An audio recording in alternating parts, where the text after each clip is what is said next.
우리 한 절씩 교독하겠습니다. 고린도전서 2장 1절부터 16절 말씀.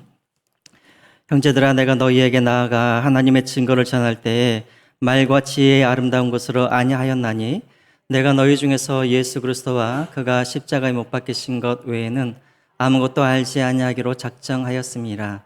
내가 너희 가운데 거할 때에 약하고 두려워하고 심히 떨었노라. 내 말과 내 전도함이 설득력 있는 지혜 말로 하지 아니하고 다만 성령의 나타나심과 능력으로 하여 너희 믿음이 사람의 지혜에 있지 아니하고 다만 하나님의 능력에 있게 하려 하였노라.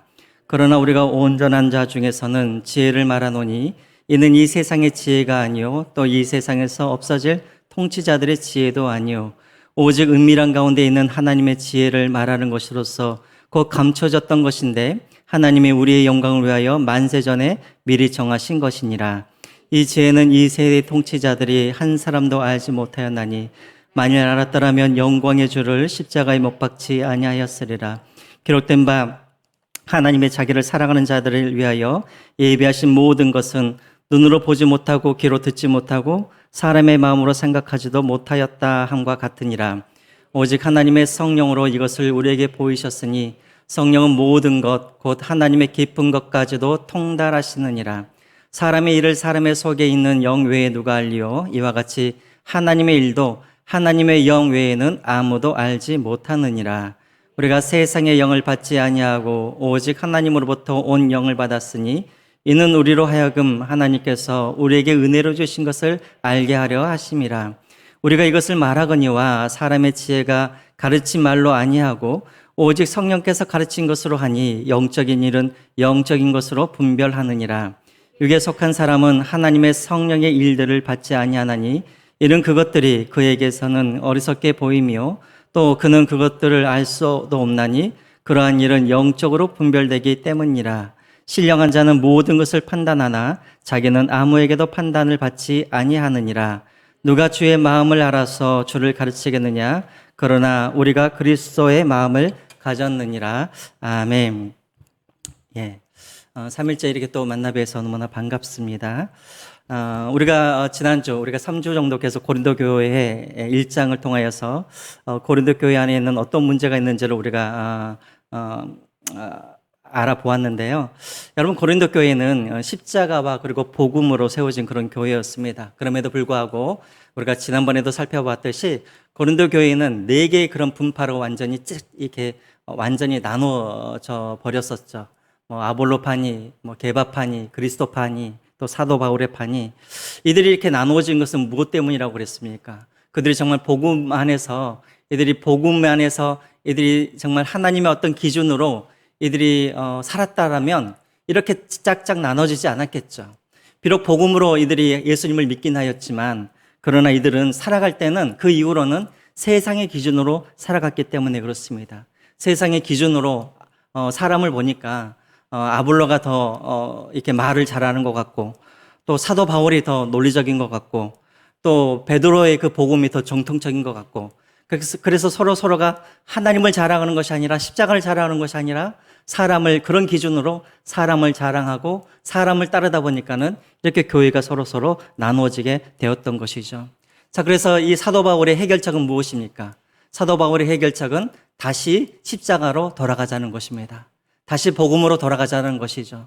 그래서 오늘 2장에서는 너희들이 어떻게 복음을 들었는지 그것을 너희들이 알아라 라고 말을 하면서 다시 한번 우리가 복음을 들은 것은 어떤 한 사람의 어떤 능력이나 어떤 한 사람의 지혜로 말미암아 복음을 들은 것이 아니라 전적인 하나님의 은혜로 너희가 복음을 들었고 복음을 믿었기 때문에 그 은혜를 다시 한번 깨닫고 너희들이 다시 한번 하나가 되어라 라는 그런 의미로 오늘 2장은 그렇게 내용이 그런 식으로 전개가 되어지고 있습니다. 자, 그러면 먼저 여러분 1절을 한번 보겠습니다. 1절 다 같이 한번 읽어볼까요? 시작. 형제들아, 내가 너희에게 나아가 하나님의 증거를 전할 때 말과 지혜의 아름다운 것으로 아니하였나니. 여러분 한번 질문을 할까요? 사도 바울이 고린도 교회에 몇 차 전도 여행 때 고린도 전도를 했습니까? 고린도 지역으로 가서 몇 차 때였죠? 1차 때였습니까? 2차 때였습니까? 3차 때였습니까? 언제였더라? 2차 때였습니다. 2차 때. 그렇죠? 마게도냐로 와서 우리에게 우리를 도우라라는 그 환상을 보고 나서 2차 때 사도 바울이 이제 유럽으로 마게도니아로 이제 건너가게 된 것이죠. 자, 그래서 빌립보 지역부터 시작해서 사도 바울이 거기가 5번째가 바로 고린도 지역이었습니다. 자, 거기에서 몇 년 동안 복음을 전했다고 했습니까? 몇 년 동안? 어떤 데는 3주 있었던 것도 있었지만 이 고린도 지역에서는 몇 개월 동안 있었었냐면 1년 반 동안 이 고린도 교회에서 사역을 했었었죠. 복음을 전했습니다.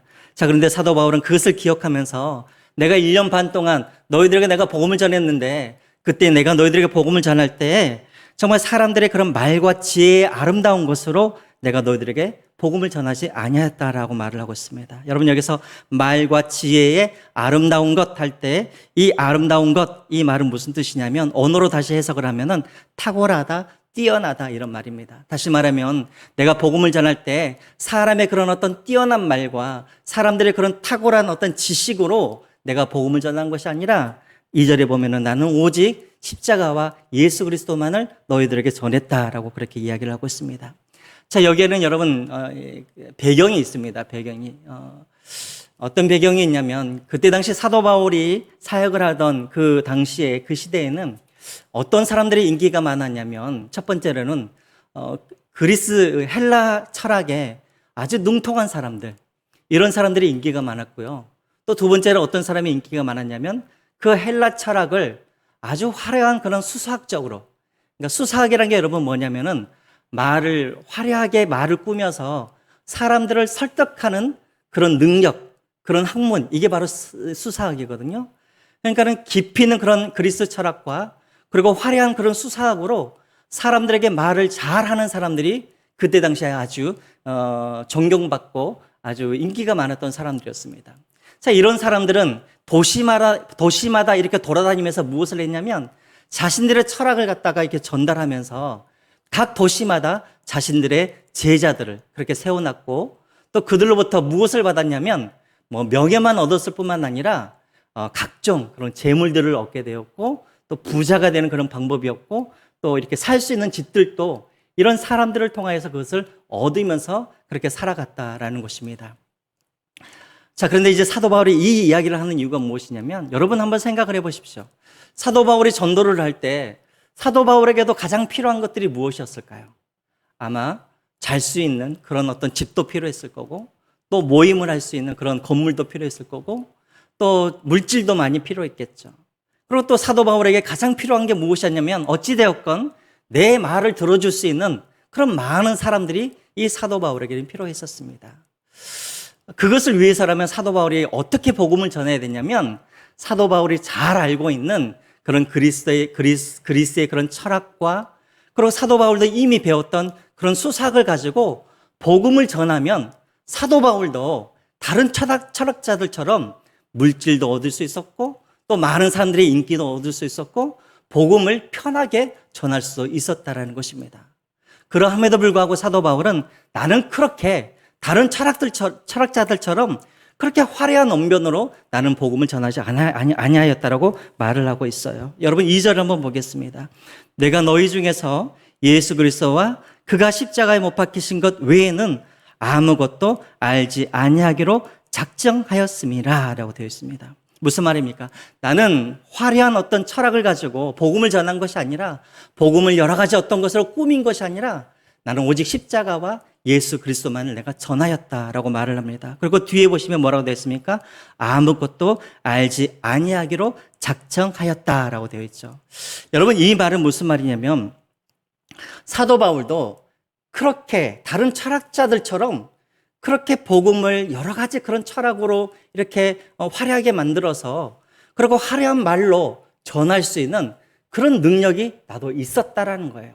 그러함에도 불구하고 나는 마치 십자가만 아는 사람처럼 그리스도만 아는 사람처럼 나는 복음을 그렇게 전하였다라고 그렇게 이야기를 하고 있다라는 것입니다. 여러분 그렇죠. 여러분 사도 바울 한번 질문을 할까요? 여러분 사도 바울은 어디 태생입니까? 어디 도시의 태생입니까? 사도 바울이 가끔씩 이런 이야기를 하죠. 나도 자랑할 것이 많이 있다라고 말을 하면서 늘 하던 이야기가 뭐였냐면 나는 이 도시에서 출생한 사람이다라고 늘 말을 해요. 그 도시가 어디입니까? 다소죠, 다소.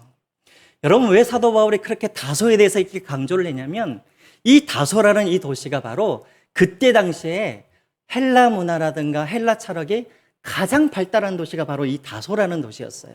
그러니까 다시 말하면 사도 바울이 내가 다소 출신이다라는 말은 무슨 말이냐면, 나는 이미 헬라 철학에, 헬라 문화에 나는 능통한 사람이다라는 것을 그가 지금 말을 하고 있다는 것이죠. 그러니까 여러분, 사도 바울이 오직 그리스도, 십자가만을 전했던 것은 그가 다른 세상의 철학이라든가 세상의 학문이 부족해서 그가 십자가만 전하는 것이 아니라, 그는 다른 어떤 것이 아니라 오직 십자가만이 이제 그 다음에 보면 이제 나옵니다. 이 십자가만이 사람들을 구원할 수 있는 유일한 능력이기 때문에 그렇다라는 것입니다. 자, 그것이 어디에 나와 있냐면 여러분 4절 한번 보시기 바랍니다. 4절 우리 한번 같이 읽어보겠습니다. 시작. 내 말과 내 전도함이 설득력 있는 지혜의 말로 하지 아니하고 다만 성령의 나타나심과 능력으로 하여라고 되어 있습니다. 여러분, 사도 바울이 이 고린도 지역으로 가기 전에 그 전에 방문했던 도시가 있었어요. 그 도시가 어떤 도시였을까요? 기억나십니까? 아덴이라는 도시였습니다. 아덴. 여러분, 아덴은 어떤 곳입니까? 바로 헬라의 그런 철학이 발달된 도시였고 수많은 철학자들이 아덴에 있었었죠. 사도 바울이 아덴에 가보니까는 사람들이 그리스 철학에 너무나 사람들이 능통한 거예요. 그러니까 사도 바울이 어떻게 복음을 전합니까? 그냥 십자가만 전한 것이 아니라 어떻게 전했어요? 그리스의 철학과 그리고 화려한 언변으로 이 복음을 그 사람들에게 전했습니다. 아덴에서. 자, 그런데 성공을 했을까요? 실패했을까요? 성공을 했나? 실패했나? 실패하게 되어지죠. 자, 실패하게 되어져서 사도 바울도 실패하고 절망해서 고린도 교회로 이제 오게 되어집니다. 그래서 여러분 3절 한번 보십시오. 3절에 뭐라고 되어 있습니까? 3절에 뭐라고 되어 있나요? 내가 너희 가운데 거할 때 약하고 두려워하고 심히 떨었노라. 이 말이 뭐냐면 아덴에서 너무나 실패를 보아가지고 고린도 교회에 와서는, 고린도 지역에 와서는 복음을 전해야 되는데 그 실패감 때문에 두렵고 떨려서 복음을 도저히 전할 수가 없었다라는 것이죠. 그때 사도 바울이 깨달은 게 뭐였냐면 4절에 이 말씀을 깨달은 거예요. 절대 설득할 수 있는 그 지혜의 말로는 사람들에게 복음을 전할 수 없다라는 것이죠. 설득해서는 안 된다라는 거예요. 여러분, 우리도 그런 경우가 많이 있죠. 여러분, 전도하라 그러면 사람들이 대부분 어떻게 전도를 하냐면 사람들과 자꾸만 논쟁을 하려고 그래요. 자꾸만 내가 갖고 있는 그런 어떤 지식으로, 어떤 과학적인 어떤 지식으로, 자꾸만 어떤 논리적인 사람의 말로 자꾸만 사람들에게 아유, 하나님은 그런 분이 아니야, 예수 그리스도는 그런 분이 아니야 하면서 사람들에게 자꾸만 뭐 하려고 그래요? 설득하려고 그래요. 자, 그런데 여러분 한번 생각을 해보세요. 여러분들이 설득하려고 해가지고 한 사람이라도 여러분들이 설득해 본 적 있으십니까? 없으십니까?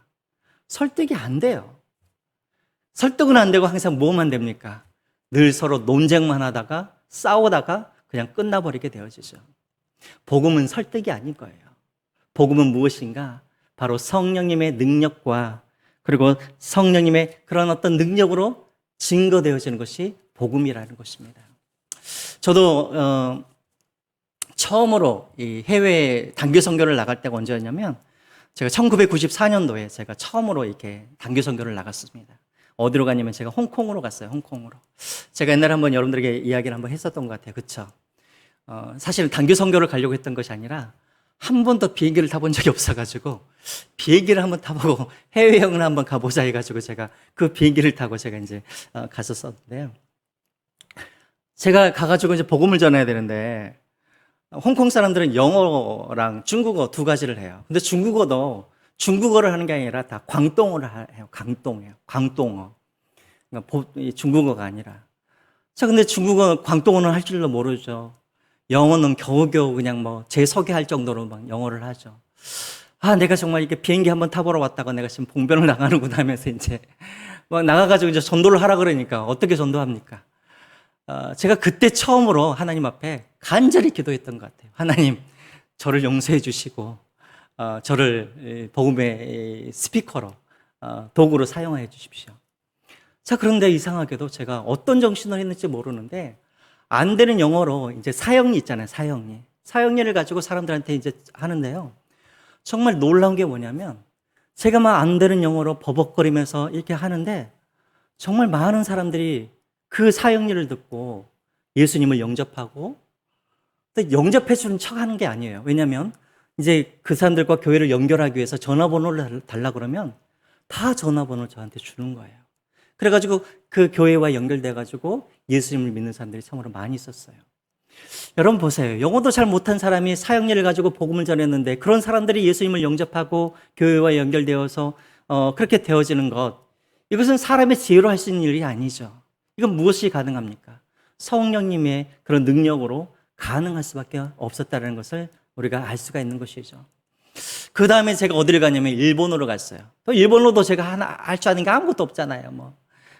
근데 이제 일본에서는 어떻게 하냐면 말로 하는 게 아니라 일본에서는 찌라시 전도를 많이 해요. 왜냐하면 일본 사람들은 말을 하려고 그러면 그것이 신뢰가 되기 때문에 모르는 사람한테 말을 하면 그래서 찌라시를 줘요. 근데 일본 사람들은 예의가 바르기 때문에 찌라시를 거절하거나 그것을 버리지는 않아요. 꽉 갖고 다녀요. 그러니까 대부분 일본에서는 찌라시 전도를 해요. 그럼 제가 그걸 보면서 아니 누가 이 찌라시를 보고 예수님을 믿을까 막 회의를 느끼는데 한 번은 정말 전화가 왔어요.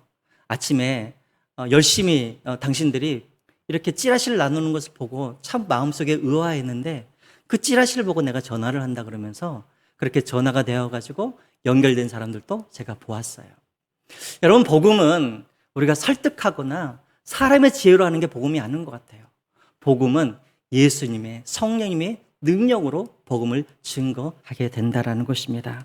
그래서 사도 바울이 지금 왜 십자가만 전하는가 하면 십자가를 전하고 성령님만을 의지할 때에 이것이 능력으로 나타날 수 있기 때문에 그렇다라는 것이죠. 또 다른 이유가 있습니다. 5절 말씀입니다. 왜 사도 바울이 사람의 지식을 가지고 전하는 것이 아니라 왜 십자가만을 전했는가? 5절에 그 이유가 나와 있는데 우리 또 같이 한번 읽어볼까요? 시작. 너희 믿음이 사람의 지혜에 있지 아니하고 다만 하나님의 능력에 있게 하려 하였노라. 자, 여러분 이 말이 무슨 말이냐면 우리 가끔씩 그런 이야기 하는 분들이 많이 있죠. 아우, 목사님 저는 참 운이 좋았던 것 같아요. 제가 처음 만난 그 담임 목사님이 너무나 좋은 분이셔가지고 제가 그분 아니었으면 제가 예수님을 못 만났을 것 같아요. 여러분 이 말이 맞는 말입니까? 틀린 말입니까? 여러분 이 말이 맞는 것 같아요. 내가 정말 그 목사님을 내가 만나지 않았으면 나는 하나님을 못 만났을 거예요. 나는 해고나예요. 여러분 이게 맞는 말입니까? 틀린 말입니까? 틀리죠. 그렇죠. 그 사람으로 하여금 하나님을 믿게 한 것은 누구의 은혜입니까? 하나님의 은혜인 것이죠. 사람은 하나님의 그냥 도구로 사용되었을 뿐이에요. 지금 5절 말씀이 바로 그거란 말이죠. 사도 바울이 화려한 말로 화려한 언변으로 복음을 전해서 그 사람이 믿게 되어지면 그 사람은 어떻게 생각을 하냐면 나는 사도 바울 때문에 그 화려한 그런 지식 때문에 나는 하나님을 믿게 되었다라고 그 믿음을 어디에다 쌓아가기 시작하냐면 사도 바울의 그런 말과 사도 바울이라는 그런 사람 위에 믿음의 기초를 쌓아갈 수도 있단 말인 것이죠. 그러니까 사도 바울은 자신의 그런 화려한 지혜가 아니라 단순하게 십자가와 예수 그리스도를 성령의 능력으로 전함으로 말미암아 그 사람들이 어떻게 고백하도록 나는 사도 바울 때문에 믿은 것이 아니라 나는 하나님의 은혜 때문에 내가 믿었습니다라고 그렇게 고백할 수 있도록 사도 바울은 그렇게 성령을 의지하여서 전달했다라는 것이죠. 여러분 우리도 마찬가지예요. 내가 사람을 의지하는지 내가 하나님을 의지하는지 어떻게 알 수가 있냐면 교회 안에서 사람 때문에 상처를 받아가지고 교회를 떠나는 사람들이 있어요. 이 사람은 믿음의 기초를 어디에다 세웠단 말이에요? 사람에게 세웠다는 말이죠. 그런데 사람에게도 실망을 하고 또 목사님에게도 실망을 했지만 그러함에도 불구하고 믿음이 흔들리지 아니하고 끝까지 믿음을 지키는 사람은 어디에다가 믿음의 기초를 세웠단 말이에요? 하나님의 말씀에 믿음의 기초를 세웠단 말인 것이죠. 그러니까 우리가 여러분 사람을 보면서 실망하고 그래서 교회를 떠나는 사람들을 보면은 대부분 이런 생각을 갖고 있기 때문에 그렇다는 거예요. 지금 고린도 교회가 짝짝 찢어진 이유가 무엇이에요? 바로 이것 때문이죠. 그들은 하나님의 그런 은혜로 말미암아서 복음을 들었음에도 불구하고 나는 아볼로파다, 나는 사도 바울파다, 나는 게바파다 이렇게 나눠진 게 무엇이에요? 그들이 복음을 누구 때문에 들었다고 생각을 하는 거예요? 게바 때문에, 사도 바울 때문에, 아볼로 때문에 내 믿음이 생겨가지고 내 믿음이 자라났다라고 그렇게 착각을 하기 때문에 바로 이런 일들이 일어났다라는 것이죠. 그래서 사도 바울이 다시 한번 이들에게 너네들이 어떻게 복음을 들었는지를 다시 한번 설명하고 있는 거예요. 자, 그러면 여러분들에게 한번 질문을 할게요. 자, 그러면 제가 여기 강단에서 여러분들에게 십자가와 그리스도의 복음만을 증거하면 여러분들은 다 예수님을 믿게 됩니까? 제가 질문을 잘못했나요? 자, 여러분, 우리가 세상에 나아가서 그래, 나는 세상의 지혜로 나는 복음을 전하지 않을 거야. 나는 십자가만을 전하고 나는 오직 예수 그리스도만을 전할 거야. 자, 그래서 여러분들이 세상에 나아가서 십자가와 예수 그리스도의 복음만을 전하면 그 복음을 듣던 사람들이 다 예수님을 믿던가요? 아니죠. 자, 그 이유가 무엇일까요? 그것이 바로 복음과 세상의 지혜의 차이라는 거예요. 차이. 자, 그래서 여러분 6절 한번 읽어보겠습니다. 6절. 같이 한번 읽어볼까? 시작. 그러나 우리가 온전한 날 중에서는 지혜를 말하노니 이는 이 세상의 지혜가 아니요 또 이 세상에서 없어질 통치자들의 지혜도 아니요라고 말하고 있습니다. 이제 사도 바울이 다시 한번 이 고린도 교회 사람들에게 이 복음이 무엇인가에 대해서 다시 한번 이제 설명을 해줘요. 자, 복음은 무엇인가? 이것은 모든 온전한 자들, 다시 말하면 성령이 그들 안에 있는 사람들에게는 이 복음이 하나님의 지혜인데 이 지혜는 무엇과 다르냐면 6절 뒤에 보면은 세상의 지혜와 다르고 그리고 통치자들의 지혜와는 완전히 다른 지혜라는 거예요. 자, 이 말은 무슨 말이냐면 여러분 한번 저를 한번 보세요. 지난주에도 제가 말씀을 드렸지만 여러분들 세상의 지혜는 어떻게 얻을 수가 있어요? 내가 열심히 공부하면 세상의 지혜를 얻을 수 있어요, 못 얻어요? 얻을 수가 있죠.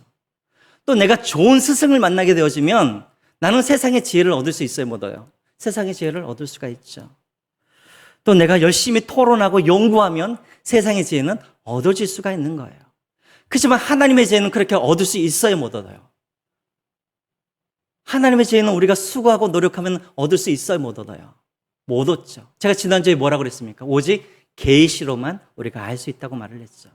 자, 그러면 왜 세상 사람들은 하나님의 그런 지혜가 드러남에도 불구하고 사람들은 그것을 깨닫지 못하는가? 바로 7절에 그 이유가 있습니다. 왜 복음을 깨닫지 못하는가? 자, 6절 한번 읽어볼까요? 시작. 오직 은밀한 가운데 있는 하나님의 지혜를 말하는 것으로서 곧 감춰졌던 것인데 하나님이 우리의 영광을 위하여 만세전에 미리 정하신 것이라. 그렇습니다. 또 세상의 지혜와 이 복음이 무엇이 다르냐면 여러분, 이 복음은, 이 하나님의 지혜는 어떻게 되었다고요? 은밀한 가운데 있는 지혜라는 거예요. 여러분, 여기서 은밀하다라는 이 말은 뭐냐면 여러분 미스테리라는 말 많이 들어보셨죠? 미스테리. 헬라어로 미스테리온이라고 그러는데 이게 바로 뭐냐면 비밀에 붙여졌다는 것이죠. 꼭꼭 쌓여져서 감춰졌다는 말입니다. 여러분, 하나님의 지혜와 세상의 지혜의 차이는 무엇이냐면 세상의 지혜는 내가 노력하면 얻을 수가 있고 그리고 이것은 드러난 것이기 때문에 언제든지 내가 이것을 이해하고 받아들일 수가 있어요. 그런데 이 하나님의 지혜는 어떤 지혜냐면 완전히 감춰져 있어요. 세상 사람들에게.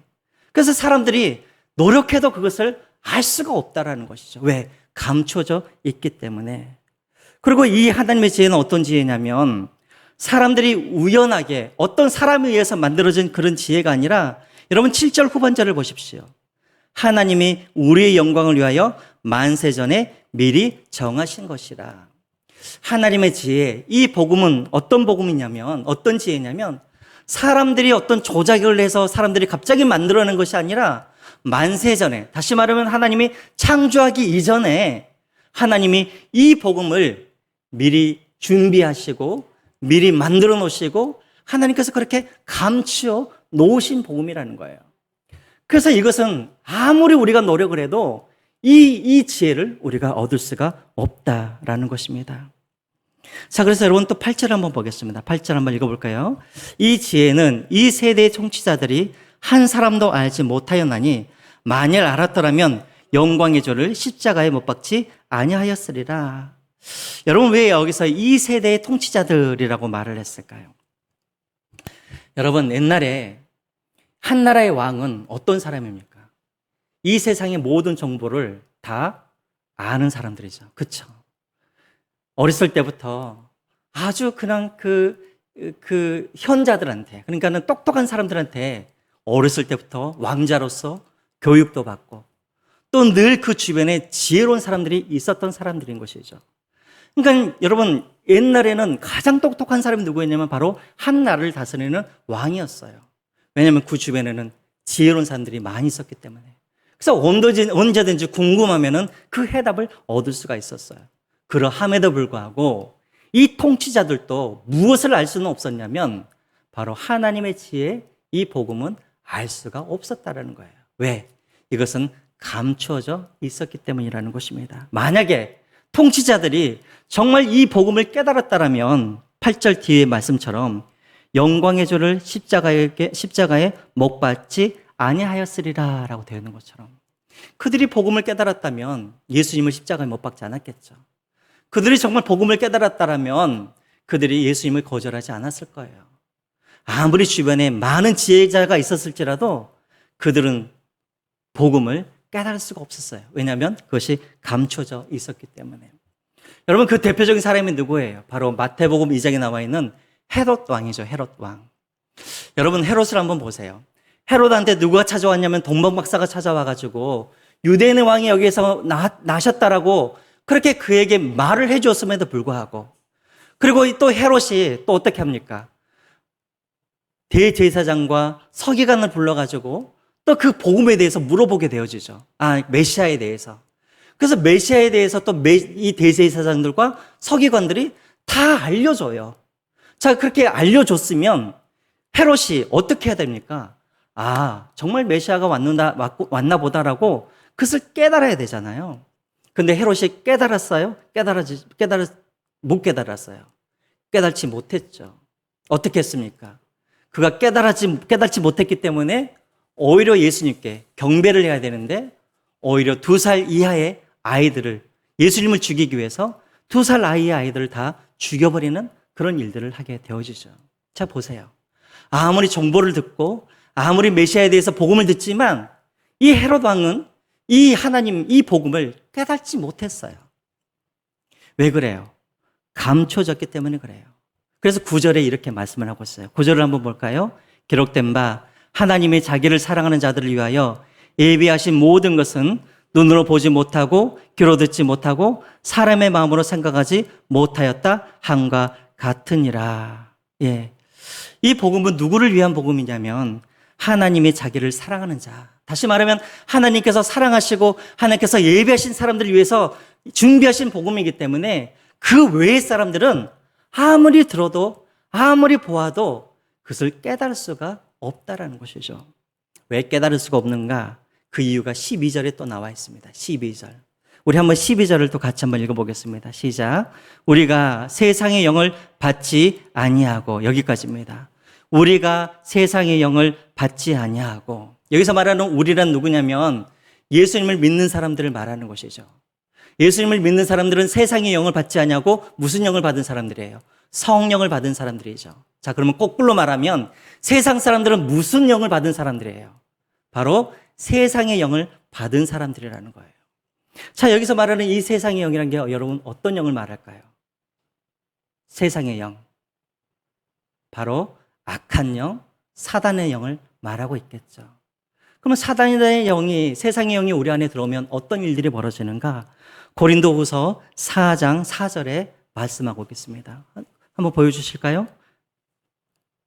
예, 고린도후서 4장 4절 말씀 우리 한번 같이 한번 읽어볼까요? 시작. 그 중에 이 세상의 신, 여기서 말하는 이 세상의 신이 뭐냐면은 세상의 영을 말하는 거예요. 자, 그 중에 이 세상의 신이 믿지 아니하는 자들의 마음을 뭐 한다고요? 혼미하게 하여 그리스도의 영광의 복음의 광채가 비치지 못하게 하미니 그리스도는 하나님의 형상이니라 라고 되어 있습니다.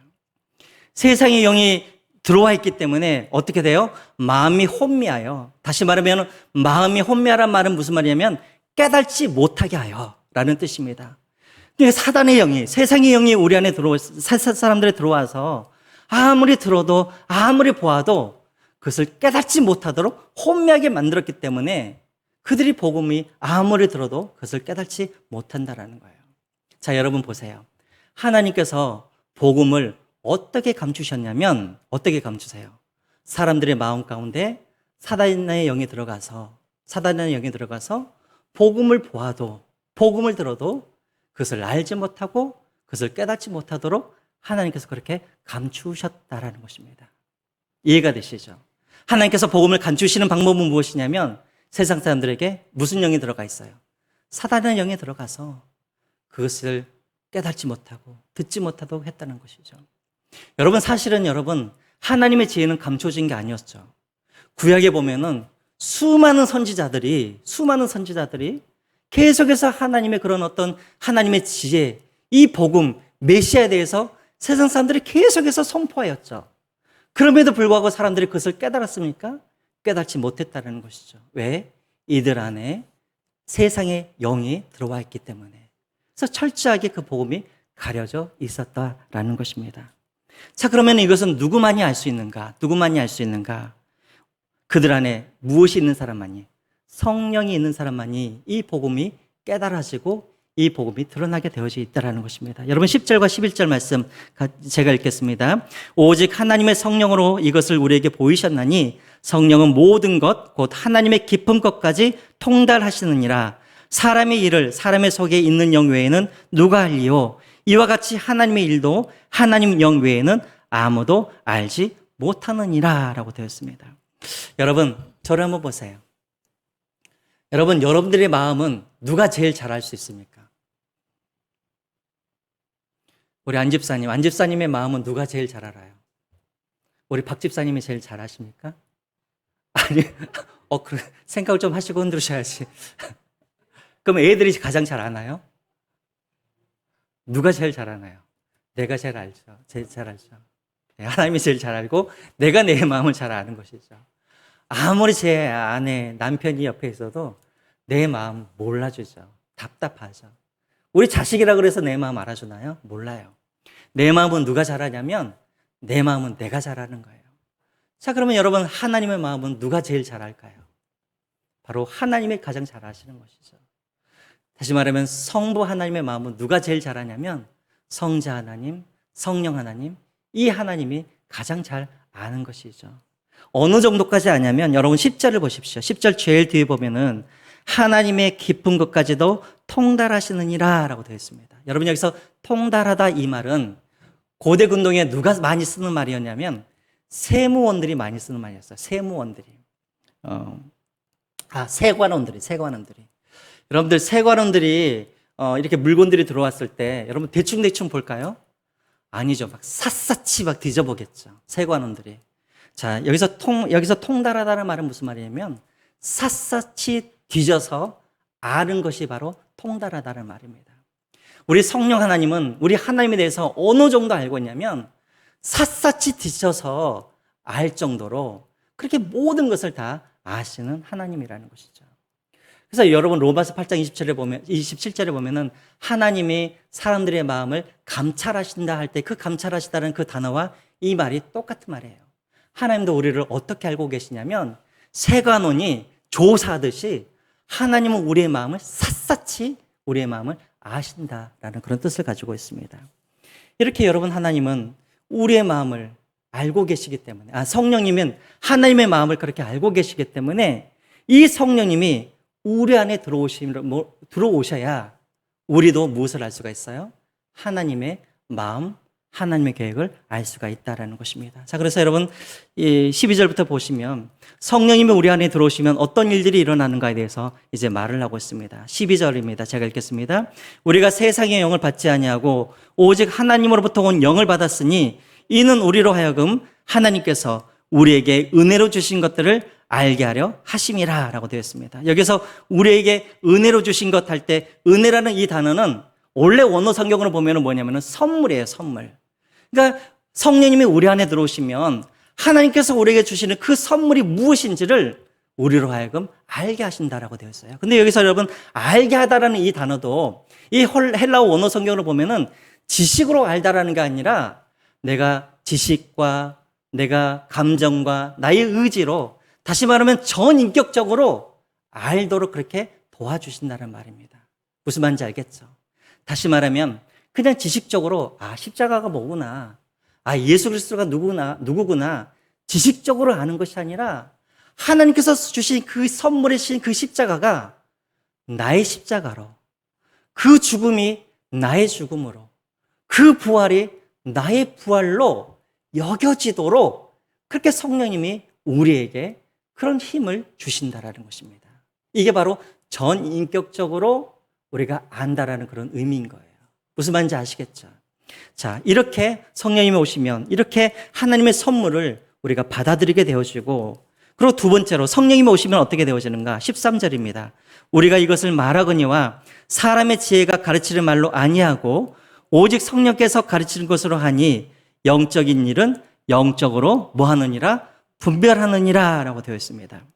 자, 여러분 여기서 저를 한번 보세요. 잠이 오시죠? 자, 힘을 내시고 다시 끝나갑니다. 자, 13절에도 보면은 제일 뒤에 분별하다는 말이 나와요. 14절에도 보면은 제일 뒤에 뭐가 나오냐면 분별하다는 말이 14절에도 나와요. 그런데 한글 성경에는 똑같이 분별하다는 말이 나오는데 사실은 헬라어 성경으로 보면은 다른 단어를 사용하고 있어요. 13절에 이 분별하다는 이 단어는 원래 뜻은 무엇이냐면 설명하다라는 그런 단어를 갖고 있어요. 설명하다. 그럼 여러분 이 말은 대체 무슨 말이냐면 13절에 성령님께서 우리에게 오시면 성령님이 어떤 일을 하시냐면 성령님께서 우리에게 복음에 대해서 가르치시고 그래서 우리에게 이해시켜 주시는 것처럼 우리도 다른 사람들에게 복음을 전할 때, 설명할 때 성령 하나님이 굳이 우리가 다른 지식을 가지고 와서 그것을 설명할 필요도 없이 성령 하나님이 우리를 도우셔서 우리로 하여금 사람들에게 성령님이 우리에게 가르쳐 주신 것처럼 우리도 다른 사람들에게 가르칠 수 있도록 능력을 주신다는 말입니다. 제가 지금 잘 설명을 하고 있나요? 이해가 되시죠? 성령님이 우리 안에 오시면 성령님이 우리에게 설명해 주신 것처럼 우리가 보기에는 어떻게 우리가 복음을 설명할 수 있을까? 그렇게 하지 않아도 성령님이 우리 안에 계셔서 우리에게 힘을 주셔서 다른 사람들에게 복음에 대해서 설명할 수 있도록 힘을 주신다는 것이죠. 그러니까 우리가 굳이 세상의 지혜를 끌어오고 여러 가지 언변을 끌어오고 그렇게 복음을 우리가 치장할 필요가 없다라는 거예요. 성령님이 우리 안에 오시면 우리가 복음을 전할 수 있는 그런 지혜와 능력을 주신다라는 것입니다. 그래서 여러분 이러한 비슷한 말이 있죠. 마태복음 10장 19절에 보면은 이런 말씀이 나와 있습니다. 그거 다음에 한번 보여주시겠어요? 마태복음 10장 19절 말씀 있나요? 안 나오나요? 예, 마태복음 10장 19절 말씀에 이런 말씀이 있습니다. 무슨 말이냐면 너희를 넘겨줄 때 어떻게 또는 무엇을 말할까 염려하지 말라. 그때 너희에게 할 말을 뭐하리라? 주시리라라고 되어 있습니다. 그러니까 우리가 복음을 전할 때 앞에 나왔나요? 우리가 복음을 전할 때 사람들 앞에 나아갈 때 두려워하지 말라는 거예요. 어떤 분들은 그런 말들을 하죠. 목사님, 저도 전도를 하고 싶은데 저는 무슨 말을 해야 될지 잘 모르겠어요. 저는 막 이게 배운 것도 없고 저는 잘 알지도 못하겠고 막 그런 분들이 있어요. 하지만 걱정하지 말라는 거예요. 성령님이 우리 안에 계시면 우리가 그것을 걱정하지 않아도 성령님이 우리에게 무슨 말을 해야 될지 알도록 해주신다는 것이죠. 그러니까 이 말 저 말 가지고 설득할 필요가 없다는 거예요. 우리가 성령님이 도와주신다는 것이죠. 자, 이런 일들이 있고, 자, 14절에 보면은 또 성령님이 우리 안에 오시면 어떤 일들이 벌어지는가? 14절을 우리 같이 한번 읽어볼까요? 14절 시작. 육에 속한 사람은 하나님의 성령의 일들을 받지 아니하나니 이는 그것들이 그들에게는 어리석게 보임이요 또 그는 그것들을 알 수도 없나니 그러한 일은 영적으로 분별되기 때문이라 라고 되어 있습니다.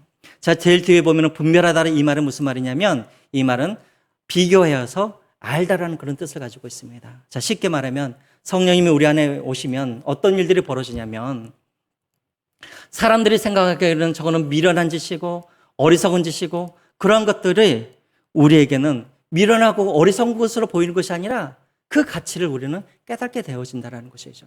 지난주에 말씀드렸죠. 사람들이 보기에는 십자가는 실패한 거예요. 그렇죠. 십자가는 어리석은 거예요. 미련한 거예요. 십자가는 사람들이 거리끼는 거예요.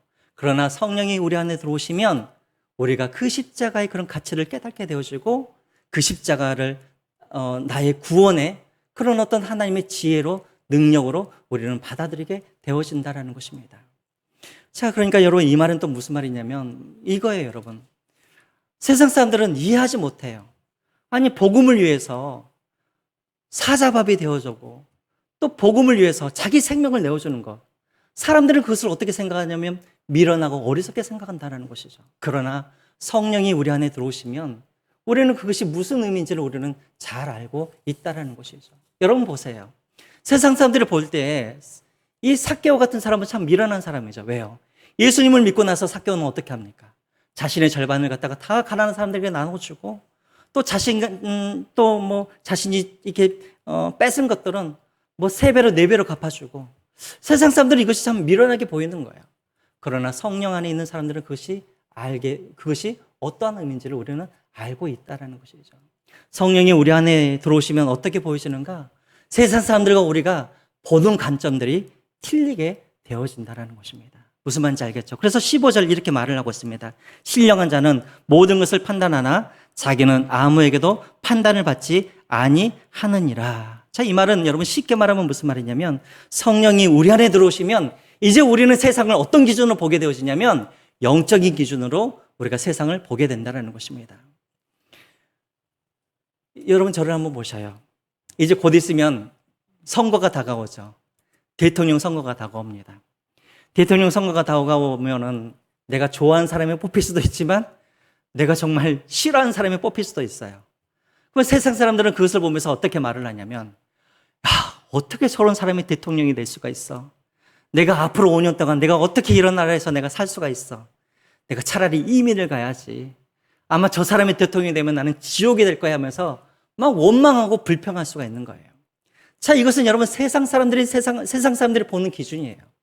그럼 우리가 성령을 갖고 있는 사람들은 어떻게 그것을 보아야 되냐면 우리는 하나님의 섭리라는 그런 어떤 기준으로 하나님의 주권이라는 기준으로 우리가 그것을 보아야 되죠. 사람들은 그것을 원망하고 우리의 실수라고 말할 수 있지만 우리는 그것을 어떻게 보아야 되냐면 하나님께서 이렇게 인도하셔서 하나님의 섭리 가운데 저 대통령이 뽑혔구나 하면서 우리는 그것을 인정할 줄 알아야 된다는 것이죠. 자, 성령을 가진 사람들은 바로 이렇게 살아야 된다는 것입니다. 15절 말씀이 바로 이 말씀이에요.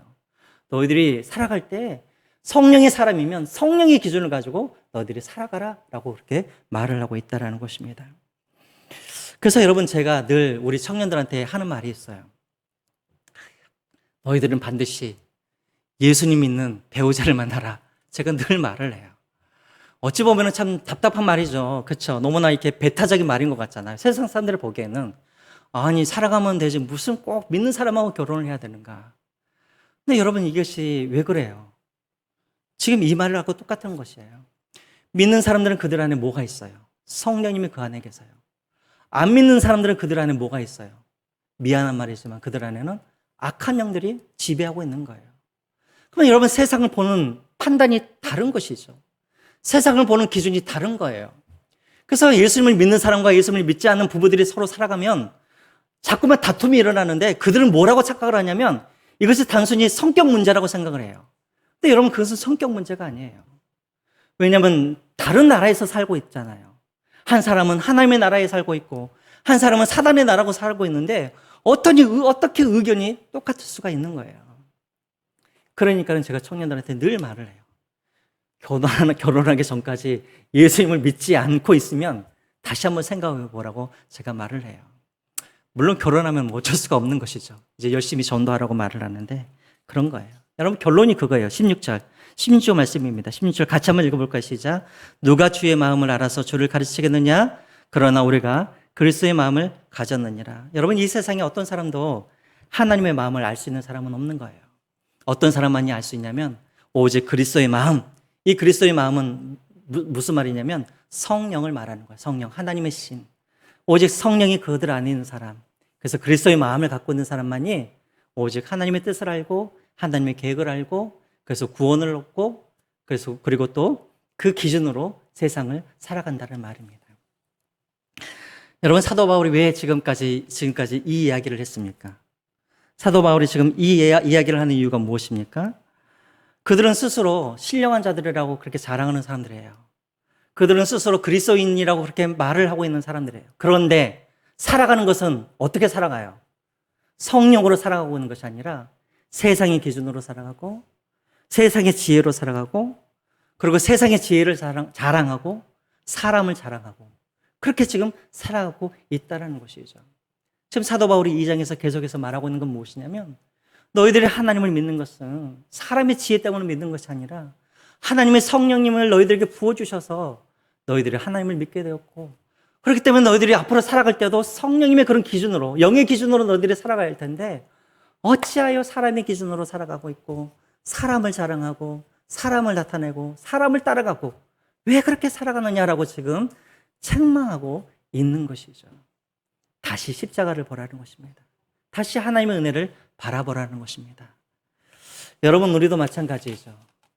우리도 하나님의 은혜 때문에 성령님 때문에 우리가 하나님을 믿지 않았습니까? 그렇죠. 근데 여러분, 우리는 지금 어떻게 살아가고 있습니까? 우리는 영적으로 우리가 세상을 판단하고 우리가 영적으로 세상을 바라보고 그렇게 살아가고 있습니까? 아니면 믿음은 하나님의 은혜로 믿음을 받았는데 그리고 성령님 때문에 우리가 믿음을 얻게 되었는데 살아가는 것은 세상 사람들과 똑같이 세상의 지혜를 자랑하고 세상의 기준으로 세상을 바라보고 있고 사람들을 자랑하고 나를 자랑하고 그렇게 살아가고는 우리는 아닌지 그런 것들이 있다면 여러분 다시 십자가를 바라보시고 다시 하나님의 은혜를 바라보시고 다시 하나님께 그 은혜로 나아갈 수 있는 저와 여러분들이 되었으면 좋겠습니다. 그래야 할 때 우리 안에 다툼도 없어지고 나님도 없어지고 우리가 그리스도 안에서 하나가 되어질 수가 있는 것입니다. 기도하고 마치겠습니다. 시간이 너무나 많이 갔네요. 기도하고 마치겠습니다. 하나님, 우리가 성령의 능력과 은혜로 말미암아 우리가 하나님을 알고 믿었지만 하나님 그 이후로 우리가 살아갈 때에는 하나님 세상의 지혜를 자랑하고 또 세상의 기준으로 세상을 바라보며 또 나를 자랑하고 또 세상의 것들을 자랑하는 우리의 모습들을 보게 되어집니다. 다시 한번 하나님 우리가 십자가로 돌아가게 해주시고 또 성령의 능력으로 우리가 살아갈 수 있도록 도와주시고 또 영의 기준으로 우리가 세상을 바라볼 수 있도록 주님께서 우리에게 은혜를 베풀어 주시옵소서. 우리가 은혜로 말미암아 주님을 믿었다면 또 우리가 살아갈 때도 주님의 은혜로 살아갈 수 있는 저희 모두가 되게 하여 주시옵소서. 예수님의 이름으로 기도드렸습니다. 아멘. 우리 주기도문으로 예배를 마치겠습니다. 하늘에 계신 우리 아버지, 아버지의 이름을 거룩하게 하시며 아버지의 나라가 오게 하시며 아버지의 뜻이 하늘에서와 같이 땅에서도 이루어지게 하소서. 오늘 우리에게 일용할 양식을 주시고 우리가 우리에게 잘못한 사람을 용서하여 준 것 같이 우리 죄를 용서하여 주시고 우리를 시험에 빠지지 않게 하시고 악에서 구하소서.